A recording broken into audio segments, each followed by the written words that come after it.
What's up, guys? Brandon from Shoot Style here, and I am here with Danthebeast94, one of my closest friends, who also happens to have a YouTube channel. And we are here to talk about the latest WWE releases. 30 free people been released by the WWE. It's unreal. Dan, introduce yourself. What's up, you guys? As he said before, Danthebeast94 coming back at you with another video with my boy, Brandon, formerly known as Shoot Styles. So give this dude a follow. I'm telling you, give him some likes. Hit that subscribe button. If you're sitting here watching his videos and not subscribed, what are you doing? Hit that subscribe button. Leave your comments. Give us suggestions. But anyways, back to you, host. All right, so let's just get into it right now. First off, I like to say link in the description for Dan's channel. Check him out. All right, we gotta start. I'd like to know your opinion first and foremost of like, just there's so much talent on this list right now, and like, how do you feel all the wasted talent that's just been let go? They could have done more with, and you know. I mean, I'm more devastated. I mean, there's some of them that come, that no surprise. Some of them come to no surprise, but a lot of them threw me off guard. A lot of them were definitely heartfelt because a lot of them ain't going to be able to pay their bills, especially with this pandemic that's going on in the world. Three people that come to mind are probably Zack Ryder, Mike Chioda, the referee, and Heath Slater, only because those are the three They've been guys who've probably basically. been in the company the longest. I thought like those guys were all safe, like from the get go. Even though like Zach and Heath, it's a surprise they're jobbers. They've been jobbers for clearly a while, which is pretty Right. unfortunate. They're talented. They can talk. They can go in the ring if they just were given a chance. That's what's frustrating me about like seeing some of this talent on this list just let go like that, because I really feel like if they just got that one chance, they could have just showed the world or even showed Vince, what they're capable of. But that's very unfortunate. It comes to a surprise that there's this many people like have been released like in one day, and then not just that, you had the revival like earlier this week release. Like holy shit, Yeah. it's I don't know. I mean, I honestly wouldn't be surprised if there's more to come because the way that I see it right now, the way I see it, I think Vince is just trying to collect the payroll, just trying to save up on money, especially going Oh through all yeah, this pandemic. Like why waste all this money on superstars that you're not going to be able to showcase live on television when you're only allowed such a limited amount? Um, but I'm hoping once this is all over, things will start running back full square circle and just take its course and act like just none of this happened, and hopefully AEW will recruit some of these former WWE superstars, as we should call them now. Personnels too, a lot of backstage personnels oh yeah. released, who really made some big contributions in the business, especially backstage when it came to like storytelling, storylines, and just certain superstars' careers. Right. Um, like I mentioned earlier, Mike Chioda, gosh, guy's been in the WWE probably since like the late '80s, early '90s, just being an official in the ring, and just we sit here now in 2020, and it's like Mike Chioda release. It's like that's definitely devastating, but you Yeah. know, who knows? I mean, a lot of these guys are financially stable. I mean, a lot of them are going to be all right for a while, but Right. um, something that really hit me was Drake Maverick's video. Oh Um, Poor yeah. guy. That was I mean, heartbreaking. That was seriously heartbreaking. and, It's and the fact that he was just involved in this cruiserweight tournament. Probably the last matches we'll see of Drake Maverick. right. Um, who, who knows where he'll end up? Another individual, he wasn't involved in the cruiserweight tournament, but Leo Rush, who recently just came back about what 2 months ago after being He off became air for so many months, he's a cruiserweight champion. You know, like and he was yeah, it's so. crazy. I mean, that was another one that got me, and then probably the biggest one, probably the two biggest ones on this list would probably have to be Rusev and the club or the OC. I'll say this: I saw Rusev coming. Because I feel like he was waiting his contract out. I was hearing a lot of rumors gathering up that this dude was waiting for his contract to be up, waiting for it to expire. He was given deals, but he never came forth with them, like to the officials or whatever. That's what I was Right. hearing. Like, who knows what's reliable anymore nowadays? But I don't know. I think it's gonna be better off for guys like that who have gotten that chance to show off the talent, but then, have been brung down by the machine, I guess you could say, Vince McMahon. But like, he's one of those guys, and I'm gonna get onto it. It's another topic here that I think would do well in like a place like AEW. And talk about that now. Who do you feel like you would be seeing in AEW, whether it be as a wrestler or as a backstage role, like a producer or agent or whatever the case may be?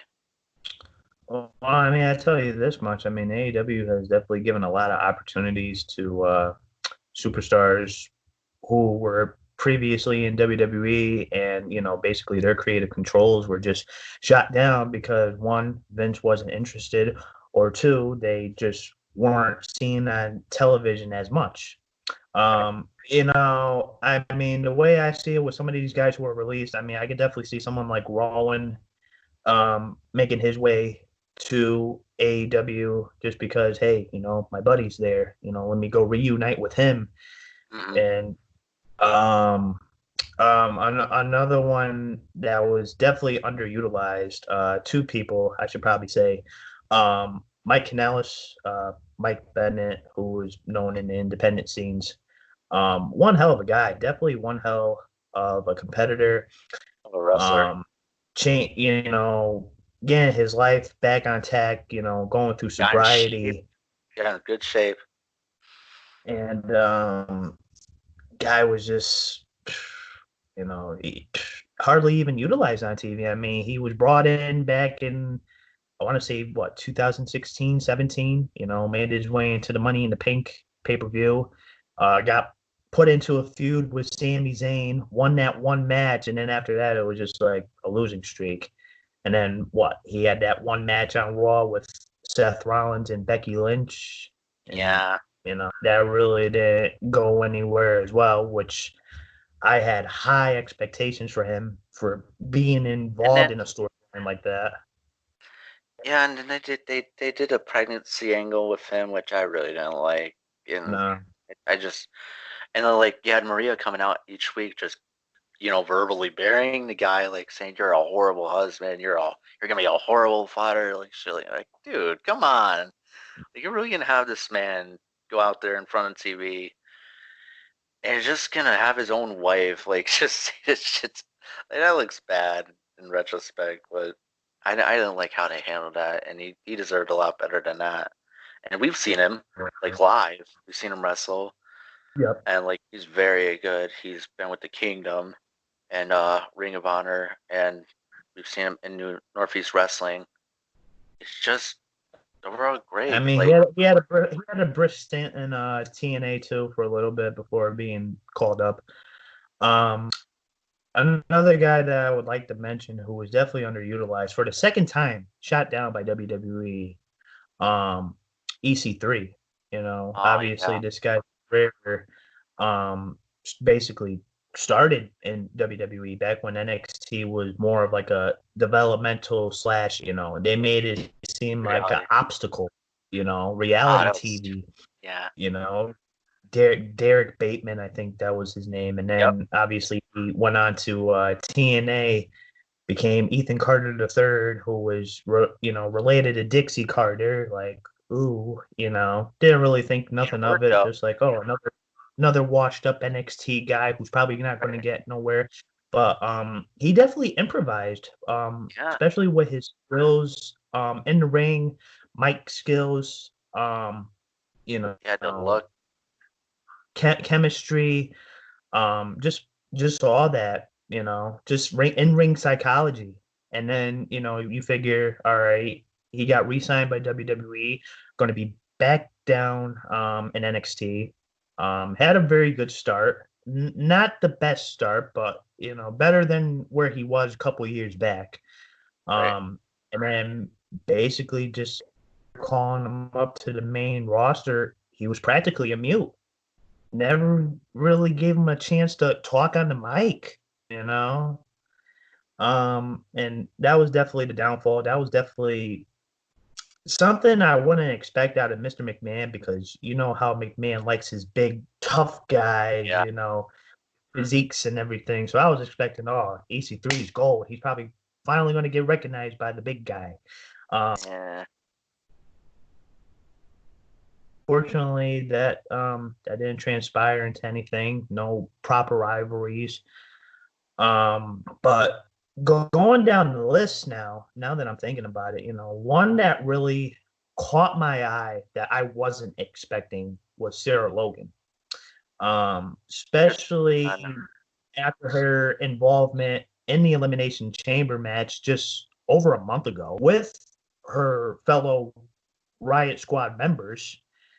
Yeah. Um, I mean, after that, I think she just had her last match this past Raw or last week.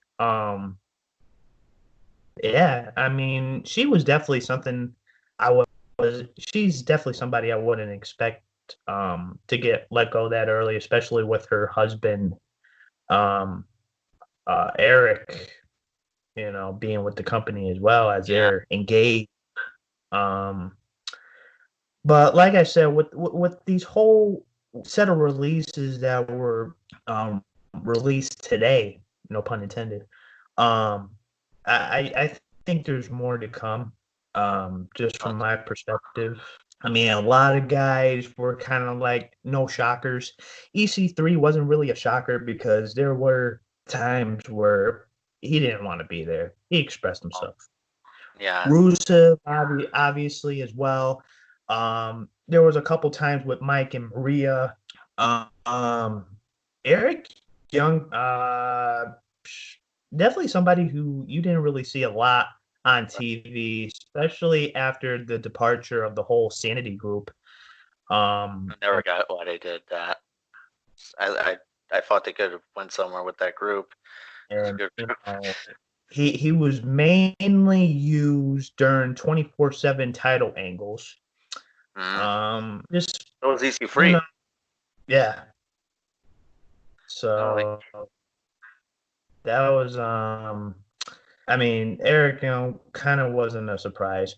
Kurt Hawkins wasn't a surprise. I mean, as much as I like Kurt Hawkins and Zack Ryder doing their major wrestling podcasts on YouTube, mm, um, letting Hawkins go for a second time, especially after these guys had their WrestleMania moment last year at 35, right. winning in their state, winning the Raw tag team titles from another released tag team, the Revival. Ended Um, his losing streak. what a coincidence. And, finally surpassing his losing streak and finally picking up not only a victory, but some gold, some Right. tag team gold that, him and Ryder haven't held together since uh about 2007, 2008. Yeah. I want to say about 2008 because they were SmackDown Tag Team Champions. Yeah, Ryder was probably definitely the most shocking release, Mm-hmm. only because he was in WWE longer than anybody else who was on this list. Extensively, Yeah.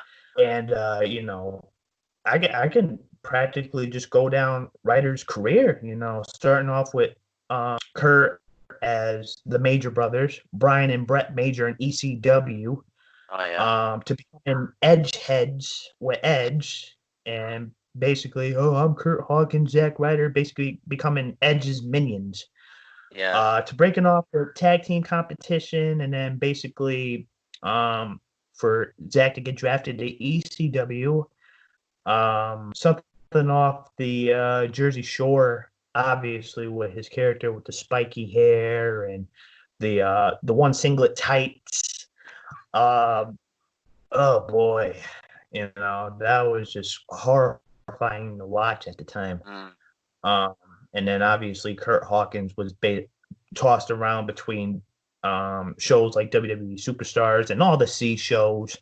Oh yeah. He had a brief tag team with current AEW superstar Lance Archer, who was known as Vance Archer at the time, and then basically being cut, I believe, in 2012, 2013.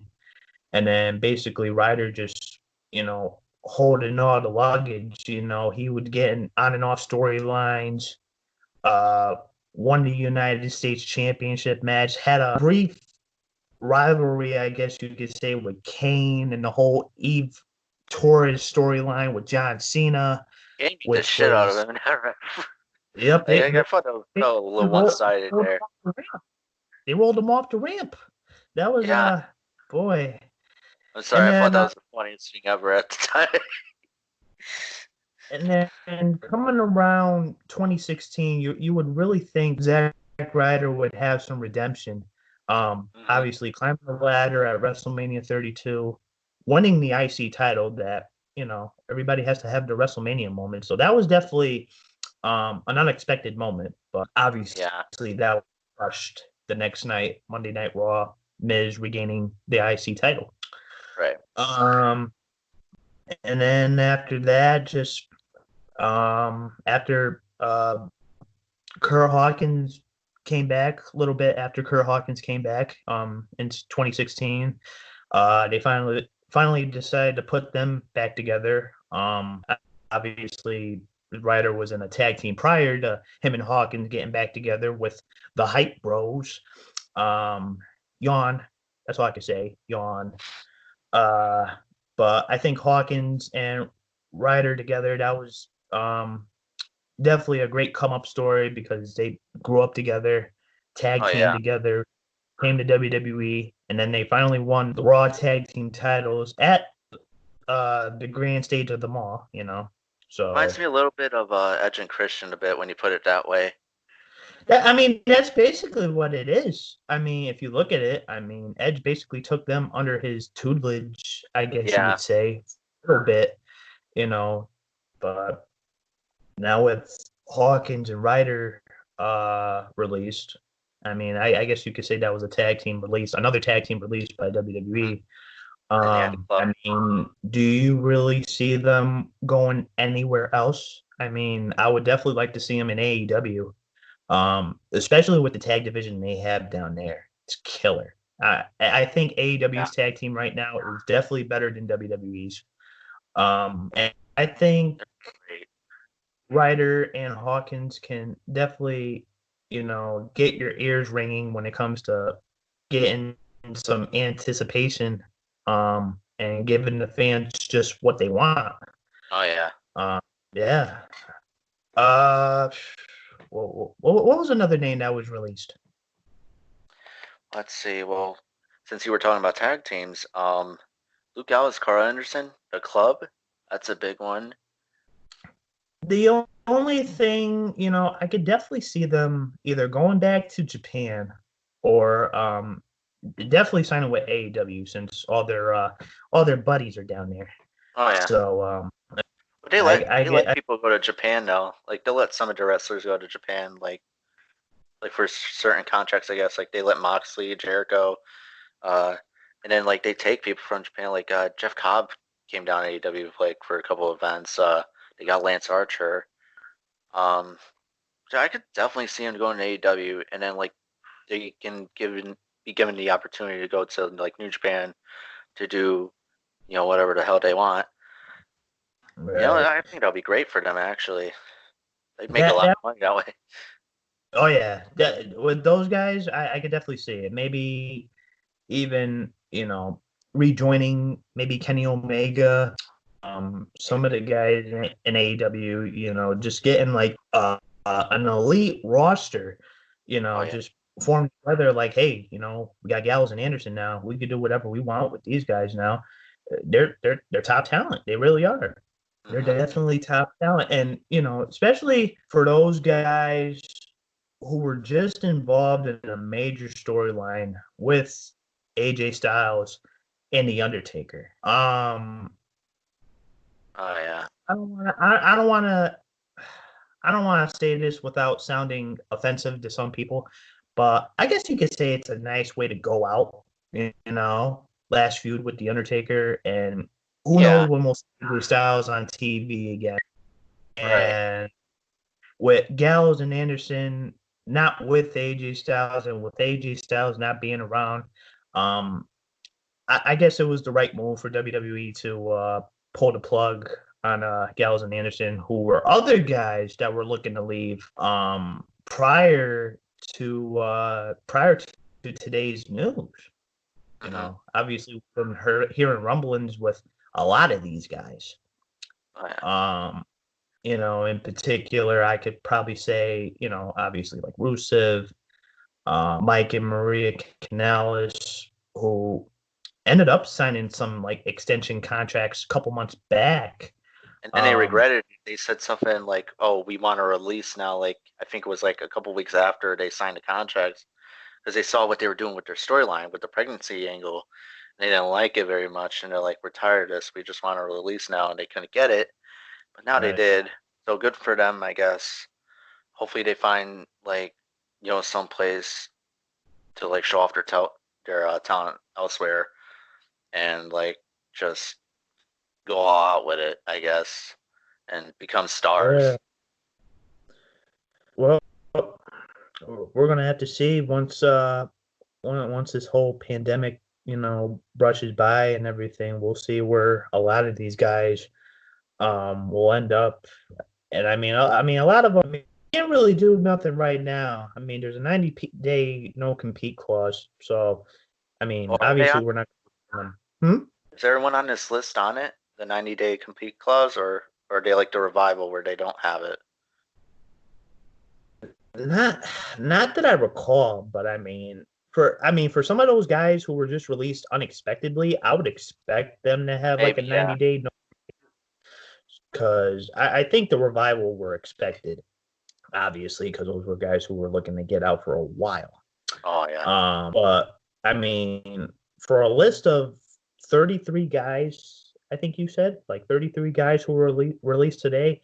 Hmm. Um, I would say most of them are under a no compete clause for 90 days.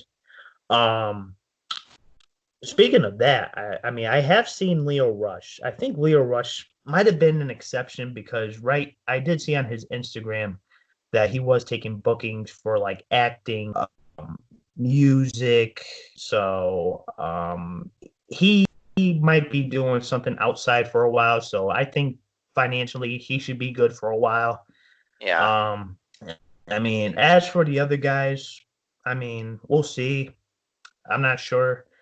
Um, I mean, I think people who would definitely have the best advantage would probably be like guys like Zack Ryder, um, like EC3, Kurt Hawkins, Rusev, So, because I mean, even Heath Slater. I mean, the way oh I yeah. see it, Heath Slater, he definitely that was another devastating one. Even though he wasn't primarily used on TV as much as well, but Hmm. just to reminisce for a bit, I think one of my favorite storylines with him was when he was undrafted, when 2016 when they decided to do the brand splits again. Yeah, Um, that was great. him being an undrafted guy, him showing up on Raw and SmackDown, I love that. And And he tag then team with Rhino, and that worked out pretty well. Won the tag titles too. uh, basically him teaming up with Rhino and then him facing the Usos, and basically he was in a predicament where if he didn't win, he would have to leave WWE. Right. And I mean, know if you can see behind me, but he ended up winning the SmackDown Tag Team Gold, Yeah, or it's not even gold, but silver. championship. Um, Hopefully down the line, with all the Northeast wrestling shows that I attend, um, Heath Slater's around. You know, want to I'll be. sign it. I wouldn't mind getting that signed, especially with him being the first, technically the first SmackDown Tag Team Champion. Right. Um, yeah, I wouldn't mind. I mean, I definitely want it. I mean, he's been in some on and off storylines. Obviously, the other one, I believe it was back in late 2017, late 2018, where he was a special guest referee, Hmm.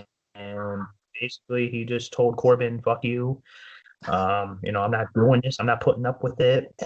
And then obviously the infamous, I have kids, and Brock Lesnar's just saying, I don't give a shit about your kids. Just some memorable stuff with Slater. Some Yeah. funny, but still very unfortunate. I mean, what do you think about all this? I mean, do you think it's just all because of like budget cuts with the whole pandemic going on that all these releases happened? Or was it just a case of, okay, it's after WrestleMania, let's do the seasonal spring cleaning, as you would say? Honestly, I would think it's a mix of both because they do that. Like every season after WrestleMania, they do, you know, clean out their roster a bit, like who they're not using, and they'll just like get rid of them. Like lately, they've been keeping the talent like under these big money contracts, so they don't go to like AEW to make money somewhere else. And like they've been hiring more people and more people. I think what you said about the pandemic and like that, and like adding on to the fact that they keep adding people to their roster continuously. Like, who knows how many people are in the performance center right now? You got to think of that. Yeah. That place has got to be like filled to the brim of like talent from the indie scene right now, or like other places, and they're running out of room. They got to start making room, and it just falls in that line. And this whole pandemic thing and this budget cuts, obviously, on top of that, didn't help, and that's probably why they got rid of so many guys. And going back to the Slayer thing, I personally wouldn't mind seeing a reuniting of Heath Slater and Rhino on like a Northeast Wrestling show. We get it. Oh, me neither. Me neither. That'd be great. Um, that tag team was definitely entertaining for its time, especially for Oh both yeah. of them. I think splitting them up was kind of too soon, but Oh obviously with yeah. WWE, Wait. So, WWE doesn't, things don't really last forever in WWE, obviously. no. Um, but yeah, just it's unfortunate. A lot of these guys, and the way I see it, I really think there's more to come. Yeah, I can see it too. I really hope that all these guys, including the agents and the backstage, producers or whoever, like, find their way to like success somewhere else, or like even take this time to like spend time with their families or whatever. You Right. know, like best of luck to all of them. It's really sad just seeing like this many people, go through all this at the same time. It's crazy. Shit happens, I guess. I hope to see some of these guys in AEW back on my television. That'll be nice. I'd love to see the club. I'd love to see EC3 get a chance. I'd love to see Kurt Angle make a special appearance or something. I don't know. Because Kurt Yeah. Angle's on this too. That's Um, a Bernard name. I mean, like even the revival. I mean, prior to them being released a couple days We ago as already know well. they're going. We already know Yeah. they're going. But yeah, Even if it's against the Young Bucks, it's like, hey, these guys are finally getting an opportunity after getting thrown tag team championship after tag team championship just to shut them up. But mhm.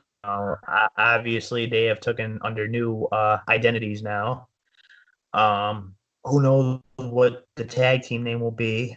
Um, I mean, we're just gonna have to see. I mean, the way I see um Dash and Scott, or Cash and I don't even know what Dawson's name is. I forgot what Um, something.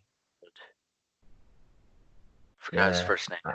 I totally blanked out on it, but like, I mean, hopefully with these guys, they definitely remind me, they're definitely like a modern day Arn Anderson, Tully Blanchard, if you Oh look at yeah, it. Um, Brainbuster. I always love that old school style of like tag team wrestling, especially old school tag team wrestling. You want to look at guys like, you know, the Brainbusters, Tully and Arn, Road Warriors, if you want to include them, Yeah, both incarnations of the Midnight Express, the Rockers, the Rock and Roll Express, Heart Foundation, British Bulldogs, and the list goes on. But like when you look at those guys and modern, tag team, um, they are definitely like a prime example of what a good modern day tag team should be. Not saying that all these tag teams are bad, not that I'm against these tag teams, but they bring nostalgia into right. wrestling, I guess you would say. And I think that's one thing I'm very much looking forward to if they do go to AEW or when they go to AEW. There's many different styles in that tag team division. I feel like, and like off the bat, like Revival versus Young Bucks is money. That clash of styles between the old school and like this new school, like flippy stuff that they do. Revivals is literally the anti version of the Young Bucks, like no flips, just fist. That's literally Yeah. their, so they could easily, that feud is money. And like if I were AEW, I'd be booking that for Double or Nothing or something like that. I would get them as soon as possible. That would be great. Like I mean, I'd see. for sure. Oh yeah, Definitely. Um, with the crisis affecting the world, the crisis that's obviously affecting us, families, jobs, obviously WWE is considered essential. I just hope down the line, once this is all over, I think people will be more appreciative of just having the things that they love yeah. and not taking it for granted. And especially for wrestling, all the weeks, I mean, even though Raw's still shit without a crowd, but I Right. think we'll be more appreciative that, hey, there's a crowd. All right, the crowd's dead. Welcome back. Mm, You still suck, but we love you. We missed you, yeah. you know. Um, but speaking of crowds, I did see recently Northeast Wrestling is trying to get a show together Oh really? May 16th. May 16th. All I say Cool. is we'll see. We will see. I'm in. Um, I'm in. you I think it's in Bethany though. Um, I Mm. know they were supposed to have a show this past March. I believe it was the 20. I want to say the 23rd or the 27th or the 21st. Yeah, I believe it was the 21st. Northeast Wrestling was supposed to have a show um, here in our city. Unfortunately, that was canceled uh, due to the whole virus. Yeah. Matt Hardy was supposed to make his return to the Independents. Um, I Definitely was would gonna have meet Darby loved to Allin see him again. again. Yeah. But yeah, just back to these releases. I just hope these guys find some line of jobs soon that's outside of wrestling. Especially with all this going on right now. I mean, a lot of them ain't gonna really be able to. Actually, all of them ain't gonna really be able to go to AEW as an option just because they're trying to just maintain the whole social distance and just try not to have a packed roster because I would be more of like them rushing to get them on TV as soon as possible. Mm. um I mean, the way I see it, it's all hope. That's all this is. I mean, this is all hope for all the guys, and women that were released today. I mean, never say never, you know. And if you want to, if I want to give a prime example of that, I mean, you really got to look at Drew McIntyre, but obviously these are different circumstances, Oh yeah. obviously. But I mean, if you look at somebody like Drew McIntyre, who was released in 2014, um, after he was involved with 3MB, um, he definitely went back, touched up his craft, his physique, and you know, definitely made a name for himself, buzzing in the independent scenes.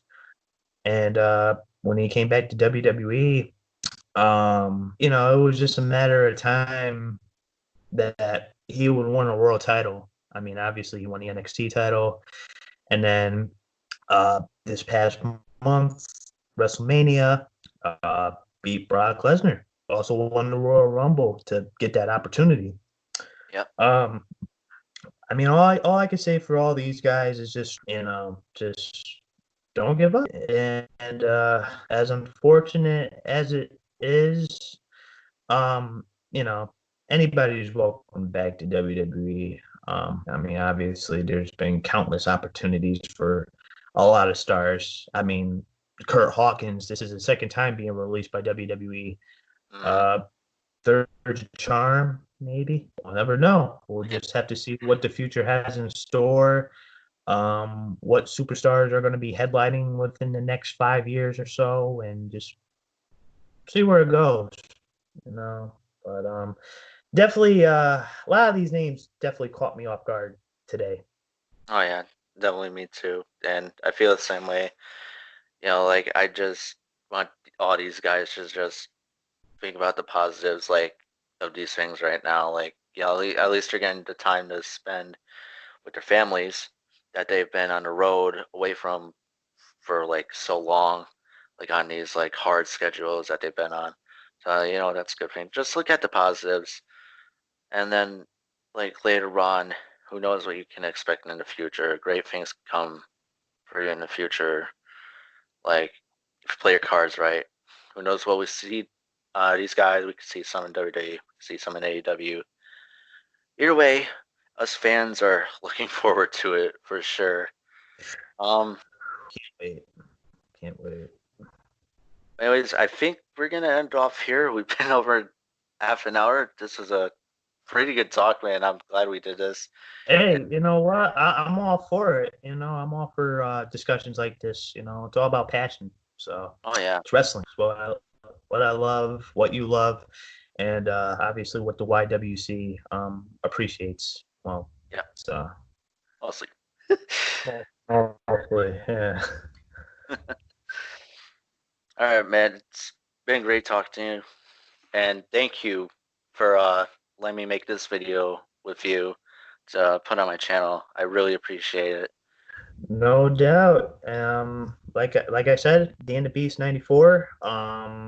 The link to my channel will be down in the description down below. So click it, subscribe, especially if you're watching my videos and you're not watching my channel, or you are watching my channel and you're not subscribed. What are you doing? And of course, subscribe to my man right here. He just started YouTube, definitely has a long way to go, but I guarantee you he's definitely going to make it somewhere, especially with this YouTube community.